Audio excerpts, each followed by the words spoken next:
வேதம் சொல்லுகிறது, அவர் சொல்ல ஆகும், அவர் கட்டளையிட நிற்கும். கர்த்தருடைய கட்டளையை வாக்கை மீறின ஒரு தீர்க்கதரிசியை அவன் போகிற வழியிலே சிங்கம் எதிர்பட்டு அவனை கொன்று போட்டது.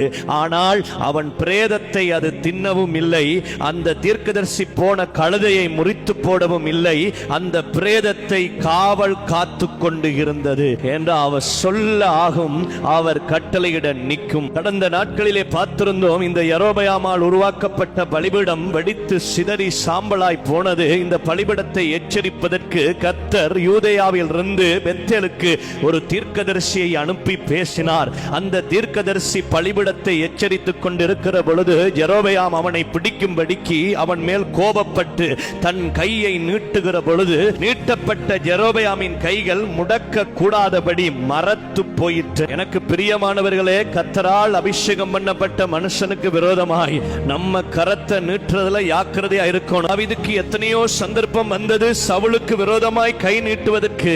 ஆனா தாவீது பார்க்கிறார், தேவனால் அபிஷேகம் பண்ணப்பட்ட மனுஷனுக்கு முன்பதாய் நான் என்னுடைய கரத்தை நீட்ட மாட்டேன் என்று. எனக்கு பிரியமானவர்களே, யெரொபெயாமின் கைகள் மடக்க கூடாத நிலையில இருந்த பொழுது யெரொபெயாம் பயந்து அந்த தீர்க்கதரிசியை பார்த்து, எனக்காக கர்த்தரிடத்திலே வேண்டி விண்ணப்பம் பண்ணு என்று சொன்னான். உடனே அந்த தேவ மனுஷன் கர்த்தரிடத்திலே வேண்டி விண்ணப்பம் பண்ணினான். அப்பொழுது யெரொபெயாமின் கைகள் மடக்கத்தக்கதாய் முன்பு போல் மாறினது. பிரியமானவர்களே, இப்ப இந்த யெரொபெயாம் சொல்லுகிறார், என் வீட்டுக்கு வா, வந்து இளைப்பாறு, உனக்கு நல்ல வெகுமானம் தருகிறேன் என்று. எனக்கு பிரியமானவர்களே, கர்த்தர் இந்த தேவ மனுஷனை அனுப்புகிற பொழுது ரெண்டு காரியத்தை சொல்லி அனுப்பினார். ஒன்று, நீ போகிற இடத்துல எதுவும் புசிக்க கூடாது. ரெண்டு, நீ போன வழியில திரும்ப வரக்கூடாது, வேற வழியாத்தான் வரணும் என்று. எந்த சந்தர்ப்பத்திலும் எந்த சூழ்நிலையிலும் கர்த்தர் கட்டளையிட்டதோ கர்த்தருடைய வாக்கையோ ஒரு நாளும் மீறக்கூடாது.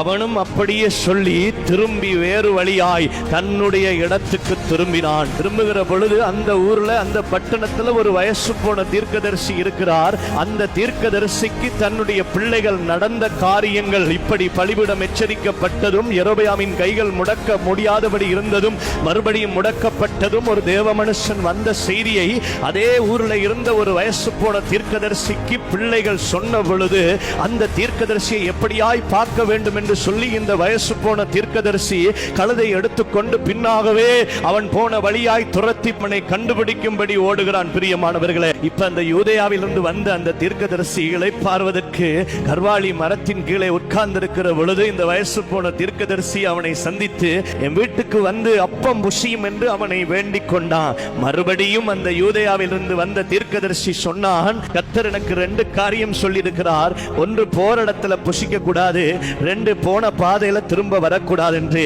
இப்ப அந்த வயசு போன அந்த பெத்தேல் தீர்க்கதரிசி ஒரு பொய் சொல்ல ஆரம்பித்தான். கர்த்தர் என்னை சந்தித்தார், கர்த்தருடைய தூதன் என்னை சந்தித்தார், நீ என் வீட்டுக்கு வா, வீட்டுக்கு வந்து போஜனம் பண்ண வேண்டும் என்று கர்த்தரே சொன்னார் என்று பொய்யை சொன்ன பொழுது இந்த தீர்க்கதரிசி கர்த்தருடைய வார்த்தையும் கட்டளையும் செய்யாமல் ஒரு பொய்யை நம்பி இந்த தீர்க்கதரிசி வீட்டில் போய் சாப்பிட்டு மறுபடியும் பிரயாணத்தை ஆரம்பிக்கிற பொழுது போகிற வழியிலே சிங்கம் அவனை கொன்று போட்டது.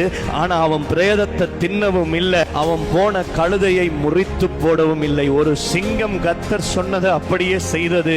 ஒரு மனுஷன் கர்த்தர் சொன்னதை செய்யாதபடி ஒரு பொய்யை நம்பி செத்து போனான். பிரியமானவர்களே, அதான் வேதம் சொல்கிறது, பழியை பார்க்கிலும் கீழ்ப்படிதலும் ஆட்டுக்கடாக்களின் நடத்தை பார்க்கிலும் செவி கொடுத்தல் உத்தமம் என்று.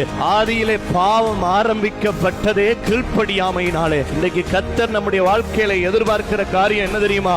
அவருடைய சத்தியத்துக்கு, அவருடைய வார்த்தைக்கு கீழ்ப்படுகிற மனுஷனை கர்த்தர் எதிர்பார்க்கிறார். இன்னைக்கு கர்த்தருடைய கட்டளையும் சத்தியமாகிய பரிசுத்த வேதாகமும் நம்முடைய கையிலே கொடுக்கப்பட்டிருக்கிறது. இந்த வேதத்தில் உள்ள வார்த்தைகள் சத்தியமும் ஜீவனும் வல்லமையும் நிறைந்ததாய் இருக்கிறது. அன்று தினமும் இந்த வேதத்தை தியானித்து கர்த்தர் நம்மோடு கூட பேசுகிற வார்த்தைகளையும் கட்டளைகளையும் தியானித்து அதன்படி நம்முடைய ஜீவியத்தை நாம் ஒப்புக் கொடுப்போமா இருந்தால் நிச்சயம் நம்முடைய வாழ்க்கை ஆசீர்வதிக்கப்படும். கர்த்தருடைய கட்டளைகளை மீறி ஆண்டவருடைய வார்த்தைக்கு விரோதமாய் கீழ்ப்படியாமல் செயல்படுகிற மனுஷர் மேல் நிச்சயமாய் ஒரு நாள் தேவ கோபாக்கினை வரும். கர்த்தருடைய சத்தியத்துக்கு கீழ்ப்படிவோம், கர்த்தருடைய வார்த்தையின்படி நடப்போம். கர்த்தர் நம்மை ஆசீர்வதிப்பார்.